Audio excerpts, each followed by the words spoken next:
From Washington, the McLaughlin Group, the American original. For over 3 decades, the sharpest minds, best sources, hardest talk. Are you still sleeping? I just wanted to check and make sure that we were on schedule.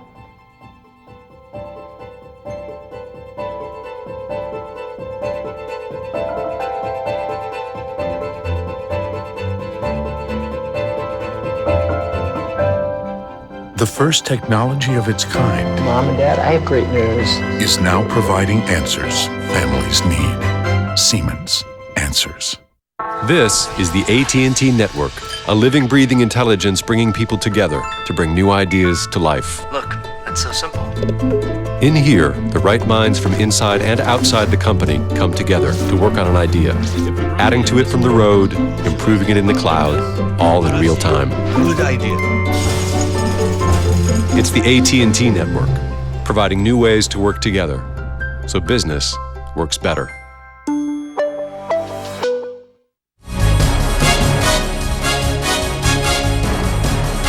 Issue 1, W's tax cuts. Sweeping tax cuts are one of the most popular features of the George W. Bush presidency. He signed them into law in 2001 and 2003. The cuts lowered the rates on personal income tax rate. In 2010, the year the cuts were due to expire, President Obama signed legislation extending them for 2 years. Now the expiration date is up at the end of this year, December 2012. And if they expire, personal income taxes will go back up. Here's what will happen. Those in the 10% bracket will see their taxes go up to 15%. Those in the 25% bracket back up to 28%. The 28% bracket to 31%, the 33% bracket to 36%, and 35% to 39.6%. This news makes taxpayers squirm. But unlike 2010, there is no bipartisanship in sight. Republicans want to extend all of the tax cuts to all of the brackets to prevent the hikes. Democrats also want to extend the cuts, but not extend them for those making $200,000 or more annually. Those people would see their taxes go up. Republican House Leader John Boehner vows to make sure that won't happen. Any sudden tax hike would hurt our economy. So this fall, before the election, the House of Representatives will vote to stop the largest tax increase in American history. Senate Republicans, led by Minority Leader Mitch McConnell, warned that if action is not taken before the end of this year to extend the tax breaks, the economy will suffer when taxpayers are blindsided by a $310 billion increase, what wags on Capitol Hill are calling, quote-unquote, Taxmageddon. But Senate Democratic Majority Leader Harry Reid, in a letter to Senate Republicans, wrote, quote, once Republicans are willing to abandon their commitment to more tax breaks for multimillionaires, I am confident that we can reach an agreement. Unfortunately, it appears that Republicans' blind adherence to Tea Party extremism is making it impossible to reach this sort of balanced agreement before the election, unquote. Question, is Congress gambling with the economy over taxes, Pat Buchanan? Well, here's what's going to happen, John. The Republicans are going to extend all of the Bush tax cuts probably this summer. All or nothing. On all those layers that we described in the setup, right? Frank Sinatra, all or nothing at all. Then you go over to the Senate, and Harry Reid's going to pass the tax cut extensions for everybody but Mort Zuckerman over here. Mm-hmm. The guy's making more than $1 million a year, and you're going to have a deadlock there. If Mitt wins, I think quickly in January, if not before, all the tax cuts are extended. But if President Obama wins the election, you've got a real deadlock there where the Republicans are going to say it's all or nothing, and Obama's going to say we're going to get the millionaires, we're going to raise taxes on them. So you really would have a deadlock then. The proper answer, as Eleanor will tell you, if you vote for Mitt, clear it all up, right? Eleanor. First of all, this is all election year positioning. Nothing is going to actually happen before the November election. Then we'll see where we stand. And even if President Obama is defeated, he still has his veto pen until he's replaced in January. And the Bush tax cuts are scheduled to expire by the end of the year. So if the Congress wants to do otherwise, he can veto it. So you can kiss those tax cuts goodbye, at least for a while. And the Democrats are now redefining the middle class as anybody who earns under $1 million a year. That's quite a middle class, which shows how dependent Democrats are too on Morton and his friends for campaign contributions, not necessarily Morton personally. This is reductively pyrotechnic electioneering. It's election rhetoric, right? To excite, election rhetoric, and also excite the two bases, and their phony votes. The votes are not going to count for anything. Eleanor's right. Nothing's going to happen. But we do have in store European-style austerity. You have the sequester coming, so you have spending cuts with huge tax increases on top of them unless something is done. And Eleanor, I wouldn't be so sure Obama's going to veto a deal if he loses the election. The entire political environment will be different. And what you want is not deal. If there's a deal, that's a whole other story. If Romney wins the election, Congress will do something, some holding action that is congenial to what he wants to do. The whole political environment will change. And what you want to do, John, over the long run, you want a sensible tax system, lower rates, less deductions and less loopholes, spending some reasonable, prudent spending restraints, and then reforming entitlements over the long term. In other words, you want to do what Paul Ryan and Mitt Romney are talking about. Do you think this kind of electioneering is dangerous in view of what's happening in the Eurozone and with China also faltering a little? China's faltering a lot. The Eurozone's on the edge of a cliff with a very high probability or Germany? Chance. Except Germany, but that doesn't make a difference. The entire southern part of Europe is literally hanging by a thread in terms of a major depression in that part of the world. Having said that, I happen to be in favor of tax cuts on people like Pat Buchanan and myself, not in that order, of course, but I think it's absolutely essential that everybody contribute to the solution of the fiscal problem that we are in, however the timing works. So I'm in total favor of increasing these taxes and joining it with expenditure cuts, particularly on some of the major entitlement programs. But we're not going to get it. If you're just raising taxes, just a minute. We're not going to get it alone. We're not going to get it. Shouldn't be done alone. It should be a package deal. Right. It's just another signal of a dysfunctional government and a government that simply doesn't function. Even the Democrats are now saying they've moved up from $250,000 to $1 million, only folks above $1 million. It's First outrageous. You get peanuts for it, and you're taking the discretionary capital of, frankly, like yourself, the most successful people in the country who do all the investing and take all the risk and everything, taking it from them and giving it to the government. How does that help? Well, it only helps in the following way. If you join it properly with expenditure cuts, you have a chance to bring the fiscal whole of this country into some kind of reasonable balance. There's no such thing as peanuts, okay? You're talking about several $100 billion just on the tax cuts over a period of 10 years, okay? Well, all of the tax cuts. Just for millionaires? No, that gives away so much of the revenue. You can't come close to balancing. Right. Peanuts here, peanuts there. Pretty soon you have a whole sack. And the White House is not in favor of bumping it up to $1 million for whatever that's worth. The Senate is, and the House is. But you cannot put together a package that does not raise any taxes, which is what Romney's out there campaigning on. If he wins, he can. If he wins, he can. There will be a revolution in this country. Look, people will hit the streets. You'll have 4 years to work on it. You cannot bleed all the social programs and everything else. Raise expenditure for the Pentagon beyond what the Pentagon even wants, and not raise any taxes. Wait a minute. Let me get in here. Do you think Harry Reid is presenting this with Obama kind of pulling the ventriloquist string? In other words, this is a soak the rich, which is appealing, he thinks, to the general public who are not in your class. And that is not only intrinsically unfair, it's undemocratic, it's un-American, but it is also a tactic that Obama is encouraging on the part of Reid. He may be doing that. I have to say that if I were to tell you the real what motivates this whole thing, frankly, are campaign contributions. That's the way I look at it, okay? What do you mean by that?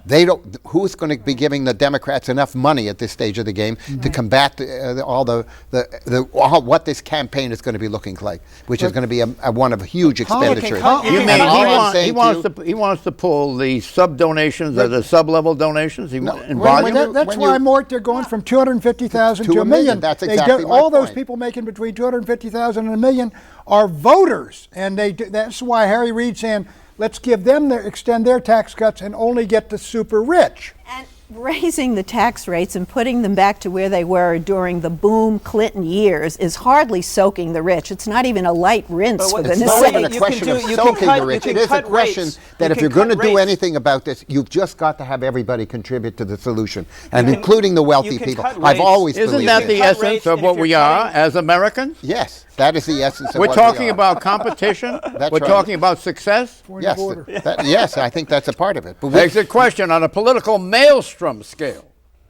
You know what that is, Buchanan? 0 to 10. Whirlpool. 0 meaning very bad weather.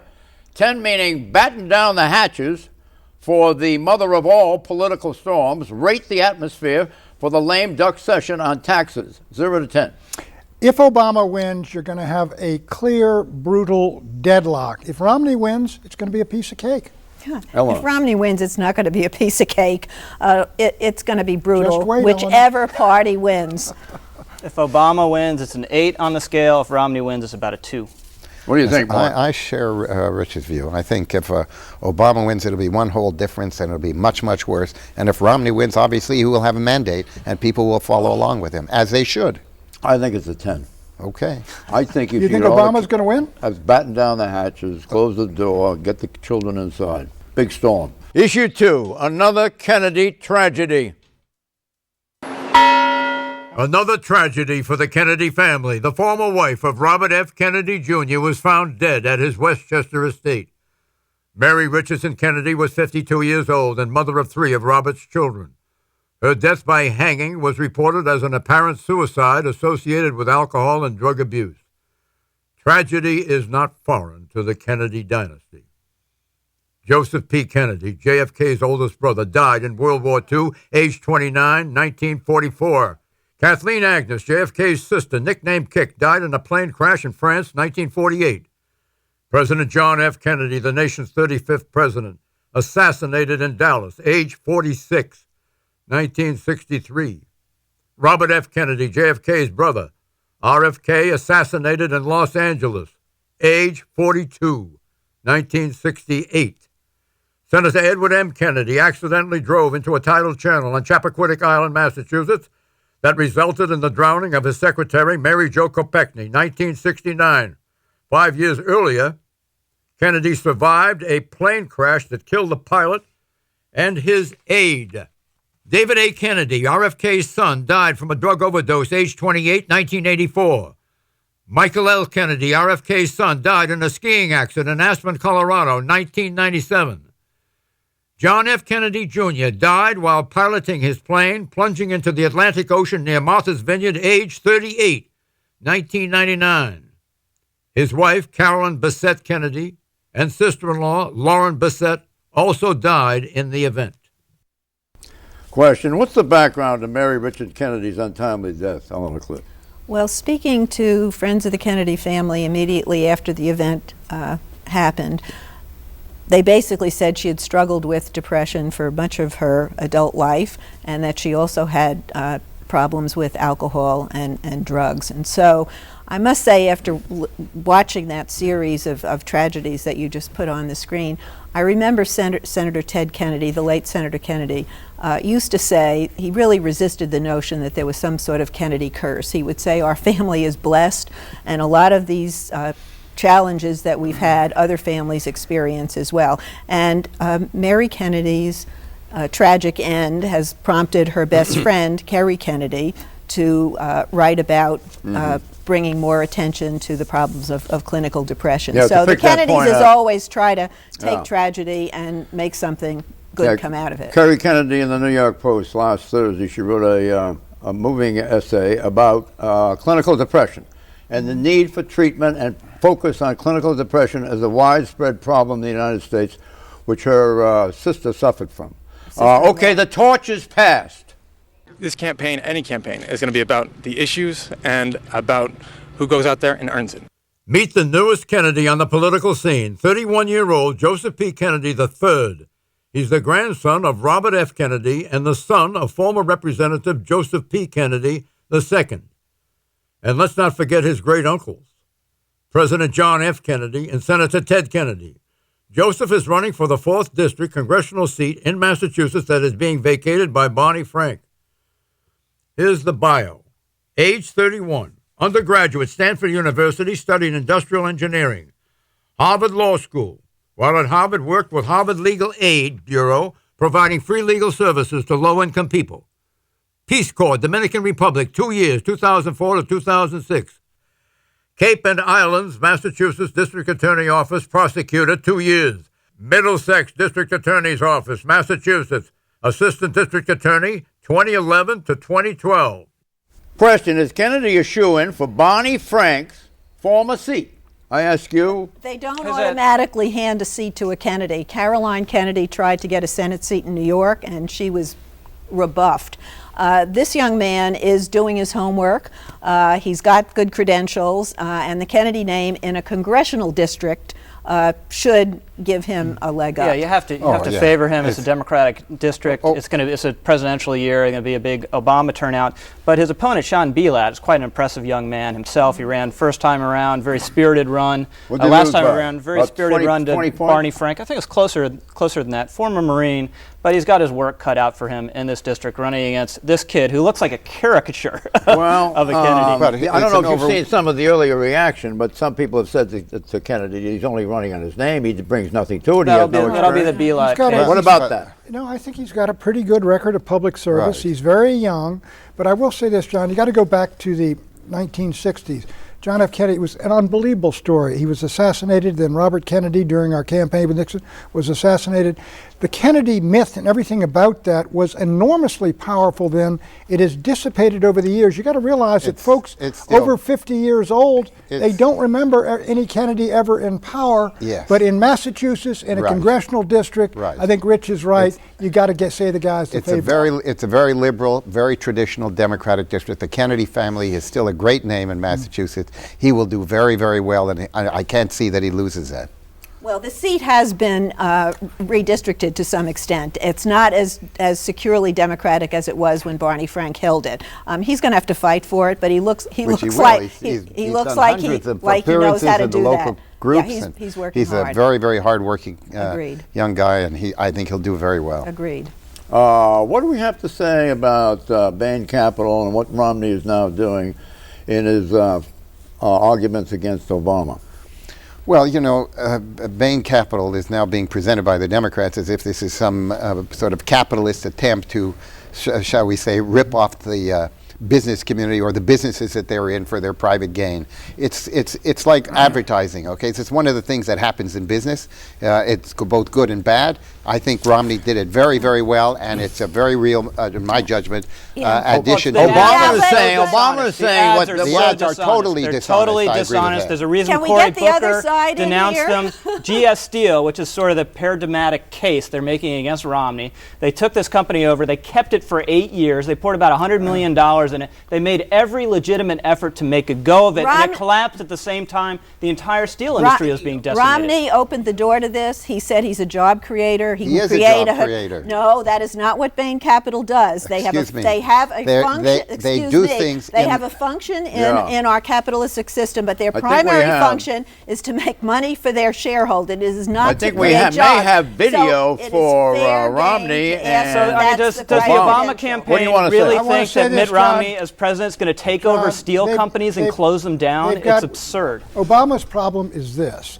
His ads are attacking equity capital and Bain Capital as vampire capitalism in the days, and at night he is going back and raising money. And Cory Booker and a number of Democrats are saying, are you nuts? You're destroying the people that are coming into our communities and helping us out. And this is the heart of Obama's campaign, and it is under fire. Taking their money and then asking if these are the set of skills you want to run the country are two different things. And besides, Pat, vampires do their best work at night. Well, I mean, there you are. Vampires let me just say this. Right. Let me just say this. Mitt Romney was a brilliant businessman and manager. He brought in terrifically talented people. I know the company very well. It was in Massachusetts in a very big way when I was there. He's an outstanding businessman. So he was also outstanding. Obama's point is very simple, though. He says Romney cannot shoehorn his way into saying he has executive experience on the basis of his experience at Bain Capital. That's nonsense. No, it's false. It's absolutely false. You don't run a company like that. He was the governor of a state. Right, a state in addition. All right, was that successful? Was Romney successful? Was Romney successful as governor of Massachusetts? Yes, he was successful. Would he have gotten another term? I don't know the answer to that. Why didn't he run for it? I don't know the answer to that. Massachusetts was number 47 in job creation because when he was governor. The unemployment rate was already so low. Right. The unemployment rate was already low, and it went down further. So where are the job creation skills that What's he's the federal government needs? Has Obama or Biden had any executive experience? Obama spent his whole life in tax-supported, tax subsidized institution. He knows got nothing. zero. Does Biden have any executive experience? No, and Obama's experience is from Saul Alinsky and his friends. It's political. He's been in the universities. But he does not have executive experience. He's got no private sector experience. The claim to fame of Romney is he's had executive experience in the area of business. And government. Therefore, he can be very serviceable in America in its current state of affairs. And let me tell you another thing, okay? Obama has terrible relations with the Congress. He doesn't know how to deal with these people to establish relationships to help him through in the legislation. Because he can't talk in economic terms? No, just look. There was a story, a front-page story in the New York Times. He hadn't had a one-on-one meeting with Mitch McConnell in the first 18 months of office. That is almost preposterous. The sad truth is there are not many members of Congress who do have very much experience in the economic business, in the financial sector, and Romney does. And this, I mean, I'm not saying this might be just what the country needs at this time. We've never had a CEO as president of the United States. What we need is somebody who understands macroeconomics. Issue 3: Coy colon. It's not just a matter of whether you support Obama or Romney; it's who they have coming in with them. Former Secretary of State and four-star General Colin Powell is not ready to renew his presidential endorsement of Barack Obama. Powell is a registered Republican, but he endorsed Democrat Obama in 2008 over Republican presidential candidate Senator John McCain, a Vietnam War veteran and prisoner of war. Powell's endorsement caused an uproar in his Republican Party, especially for describing then-candidate Obama as a quote-unquote transformational figure. But this week, Powell declined to back either Obama or Romney. The beautiful part of being a private citizen is you can decide when you want to throw your weight, if you want to throw your weight. I'm still listening to what the Republicans are saying they're going to do to fix the fiscal problems we have, to get the economy moving. And I think I owe that to the Republican Party. How important would General Powell's endorsement be for second-term presidential candidate Barack Obama? Not at all. Not at all. It'll be a zero. It had some impact last time around because it added to the sense that Barack Obama was this unifying, transformational, in Powell's words, figure. This time it'll have zero impact whatsoever. And I can guarantee you he's not going to endorse or vote for Mitt Romney. The president, President Obama, is going to request Powell to support him publicly. Don't you think that's going to have an impact on He's General going to Powell? publicly ask Powell? No. He will ask Powell to go publicly and endorse him. John, focus He'll on only his do that if he motivation. knows he's going to come out publicly and endorse him. Focus on the motivation, John. Here's the motivation. Look, you saw Powell in the opening statement. It depends on who he brings in with him. Powell is part of a realist foreign policy group with George H.W. Bush, Jim Baker, Scowcroft, who are at war with the neoconservatives, and Powell is not a fan of the neoconservatives, and they are moving into Romney's camp, and it is a huge, blazing sub rosa issue right now, and Powell is saying it depends on who they bring in with him. His concern is foreign policy. He doesn't know anything about it. Wait a minute, reductively, what kind of policy does the general want? He wants a strong American defense, but a non-interventionist foreign policy and no more war. Non-interventionist. The Powell Doctrine. Right. He has publicly criticized Romney for going after Russia as one of our global enemies. He said, let's get real, Mitt. He's worried about the takeover of the neocons. And he's a nominal Republican. He doesn't want to come out for Obama now and have Republicans Are you mischaracterizing accidentally or deliberately? I don't know. Mischaracterizing the position of Romney on Russia. No, I think I'm characterizing it. What did Romney say about Russia? Do you think He is says venomous? it's one of our It's the greatest danger to the global United enemies. States or adversaries. Well, he's kind of moved away from that, has he It not? was a stupid statement. He should have taken it back immediately, and he's paying a price But it for it now. reflects Did he not, the people did he not around him. equivalently take it back recently? He did not take. He hasn't taken it back. Are you aware of this? Yes, I am aware of it. You know, I agree. I think it was a stupid statement without question. But as I say, I've had enough exposure to Romney and the people around him. I don't think that this is a kind of extremist foreign policy that he has. He's not extreme on anything, frankly. He's just a centrist and a moderate on most issues. But more to okay? who he brings in with him. Yes, there I are agree. people I don't who want disagree with war that. with What do you Iran think, who are General? pushing into that camp? What do you think General Powell might like about Romney? Well, I think a lot about Romney. I mean, He's not going to support him. I doubt if agree he's with gonna- Rich. I mean, on the international scene, if that No, is his position, the China, on things the like China Russia. position, I his think- taunting of China, how he's going to quote stand up to China. You know, how is he going to do that? I think that makes Colin Powell uncomfortable. Powell is a very cautious diplomat. I don't think he likes the rhetoric coming out of the Romney camp, which is all about kowtowing to the party's right wing. Eleanor's right. Is that a I think miscalculation? Eleanor is dead right. Do you think that Romney is doing that, and is that a miscalculation on Romney's part? So. Is he catering to the far right? Well, he had to win the nomination. He had to be conservative enough to win the nomination in order to win the presidency. The next president of Egypt will be Amma Musa. Yes or no? No, the Looks Brotherhood like- man. Looks like it. No. Yes. The answer is yes. The McLaughlin Group salutes our fallen heroes this Memorial Day weekend. Bye-bye.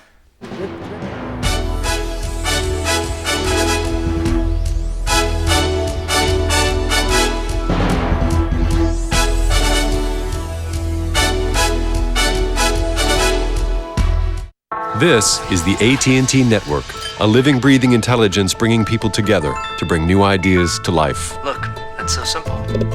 In here, the right minds from inside and outside the company come together to work on an idea, adding to it from the road, improving it in the cloud, all in real time. Good idea. It's the AT&T Network, providing new ways to work together so business works better.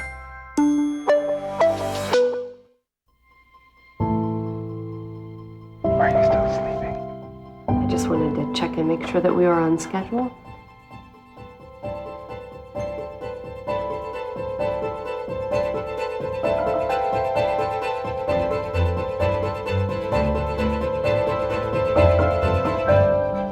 The first technology of its kind Mom and Dad, I have great news.